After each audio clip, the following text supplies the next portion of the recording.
2997e kilomètre. Il fait 40 degrés. Le bitume de la Air Highway me brûle les pieds. Voilà 33 jours que je suis parti de Sydney et que je cours 95 à 100 km par jour. Le bush australien me crame. Tiens, même les kangourous ne sortent pas par cette température, ils sont pas fous. 2997e kilomètre.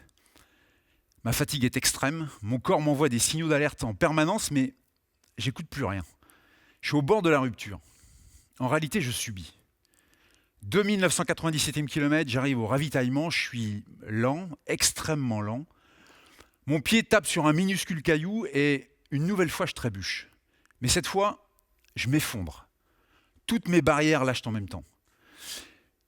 Mentalement, psychologiquement, je suis out. Physiquement, je suis out. Mes pensées partent en live, mon corps crie, mes yeux se brouillent et c'est une pluie de larmes qui jaillit, que je ne peux ou que je ne veux arrêter. J'ai peur. Peur de ne pas être capable de terminer ce périple fou, la traversée du continent australien en courant. J'ordonne à mon corps de repartir et ce dernier, l'effronté, me répond non. J'ai peur et ça ne me ressemble pas. Une partie de mon équipe est là, Jean-Mi, qui immédiatement me serre dans ses bras et trouve les justes mots, ce qui apaise. Et puis il y a Thomas. Thomas qui me tend la main. Thomas qui me regarde avec une lumière et une intensité dans les yeux que je n'avais encore jamais perçue. Thomas qui me sourit. Et là, il se passe quelque chose d'incroyable. Alors que mon corps ne voulait plus réagir, je me vois, avec l'aide de Thomas, en train de me relever. Et je lis dans ses yeux, « T'inquiète pas Philippe, ça va bien se passer. On n'a aucun doute sur le fait que tu ailles au bout du défi. On est fiers de toi, on est fiers de t'accompagner, on a confiance en toi. Et puis merci, merci pour ce morceau de vie, ce périple dingue. » J'ai lu tout ça dans les yeux de Thomas, dans la seule seconde où il m'a aidé à me relever. Et je suis reparti, en courant.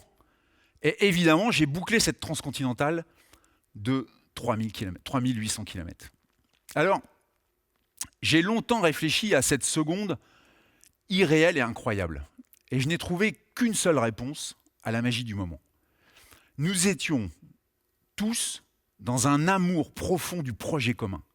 Et cet amour intense nous a permis d'obtenir la charge émotionnelle nécessaire à l'extinction de ma peur et à la réussite du projet. Alors depuis, j'ai adopté définitivement ce verbe aimer comme brique de construction de ma vie. Et vous, l'avez-vous adopté, ce magnifique verbe? Ne vous trompez pas, je suis un lambda, je suis un monsieur tout le monde. Je suis comme toi ou toi encore. Mais c'est vrai, j'ai voulu une vie multiple, riche, intense et coloriée. Je suis marié, papa de 3 superbes enfants, une vie de famille passionnée et passionnante, car celle qui m'accompagne illumine ma vie, et mes 3 enfants sont 3 magnifiques soleils en devenir. Et je suis aussi entrepreneur depuis plus de 30 ans, et puis sportif, et puis aventurier, et puis auteur et conférencier. Autant de vies vécues avec ce que je nomme une passion exacerbée.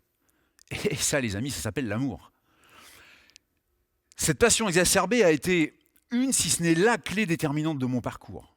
Elle m'a permis des passages de vie hors cadre, des moments d'intense émotion comme nous devrions tous en vivre par centaines si toutefois nous n'avions pas le pied sur le frein en permanence. Grâce à cette passion exacerbée, outre la traversée de l'Australie, j'ai couru au pôle Nord, en Antarctique, par moins 40 degrés. Et puis j'ai traversé la vallée de la mort aux États-Unis, par plus 50 degrés cette fois, et bien d'autres périples encore. Depuis plus de 15 ans, cette passion exacerbée m'a permis de parcourir la planète pour rencontrer l'inaccessible, pour en réalité vivre mes rêves. Parce qu'il y a bien longtemps que j'ai compris qu'il fallait mieux vivre ses rêves que rêver sa vie. Il y a une phrase magnifique de Jean Giono qui explique bien ça. On a dû te dire qu'il fallait réussir dans la vie. Moi, je te dis qu'il faut vivre, c'est la plus grande réussite au monde. Mais Jean Giono a tout compris. Vivre, vivre et vivre encore. Ne plus subir, arrêter d'arrêter pour un oui, pour un non. Alors, pourquoi est-ce si difficile de vivre passionnément? Pour une raison très simple. L'homme est un froussard. Il a peur de tout.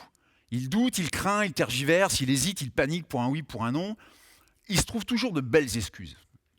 Par exemple, en 1989, quand j'ai créé ma première entreprise, alors là, j'avais toutes les raisons d'hésiter.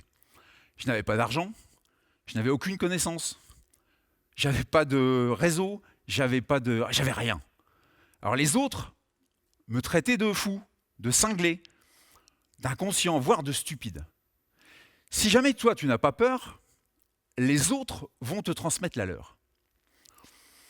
La peur, en réalité, elle s'infuse par petites touches régulières. Il suffit pour ça de regarder la télé, d'écouter la radio, de lire la presse pour être imprégné, dès le lever du jour, de peurs limitantes. En fait, la peur fait juste partie du programme. La peur, elle est présente pour nous guider. Et c'est même un excellent indicateur de performance. Je voudrais, pour m'en expliquer, vous citer un très grand philosophe que j'adore, que vous connaissez certainement. Une phrase qui commence par « tout ce qui ne me tue pas ». Ah, non, monsieur, me rend plus fort. Ça, c'est Nietzsche qui a dit ça, c'est trop compliqué pour moi. Je préfère l'autre grand philosophe. L'autre, Mike Horn. Ce grand aventurier a tout compris. Tout ce qui ne me tue pas me fait grandir. Eh oui, grandir, ça doit être notre seul objectif de vie. Alors si tu as peur de quelque chose, de quelqu'un, d'un événement, dis-toi bien que c'est normal, ça fait partie du jeu. Alors plutôt que de faire des nœuds à l'estomac et de réduire ta vie, une seule et unique question à se poser. Pourquoi ai-je peur? Pourquoi ai-je cette alerte automatique qui s'allume, qui a la gentillesse de me prévenir? Et puis tu analyses, et puis tu agis. Nouveau plan d'action, nouvelles rencontres, nouveaux apprentissages, nouveaux terrains de jeu, et tu vas te rendre compte que tes peurs sont culturelles, et comme la plupart du temps, parfaitement infondées. Le général Desportes, un de nos grands stratèges militaires, dit souvent une phrase que je me suis appropriée tellement je la trouve juste. Tu dois embrasser l'incertitude, tu te rendras compte ainsi que les innombrables contraintes qui jalonnent ta vie sont en réalité de magnifiques opportunités à exploiter. Eh oui. Vous savez pourquoi j'ai pas peur? Pas peur de parler devant vous aujourd'hui. Parce que je ne crains pas votre regard, je ne crains pas votre jugement. Et pour une raison très simple. Je ne vous veux aucun mal. Je ne veux vous transmettre que de l'exaltation, de l'enthousiasme, de l'énergie, de la passion, de l'amour en fait. 80% de nos peurs, 80%, sont articulés autour de ces deux simples concepts, le regard de l'autre et le jugement. Alors nous savons tous où porter nos efforts. Il n'y a pas besoin de chercher midi à 14h. En réalité, c'est très simple. Si je devais vous donner un seul conseil pour gérer ces peurs, ne restez jamais seul. Trouvez-vous un binôme, quelqu'un en qui vous ayez une confiance XXL. Formez des cercles proches de valeurs. Ne laissez jamais personne rentrer dans un cercle que vous n'avez pas décidé. Vous savez, seul, jamais j'aurais été au pôle Nord. Jamais j'aurais été en Antarctique. Seul, mais pour rien au monde, j'aurais été traverser l'Australie en courant. Mais accompagné, et bien accompagné, j'y suis allé.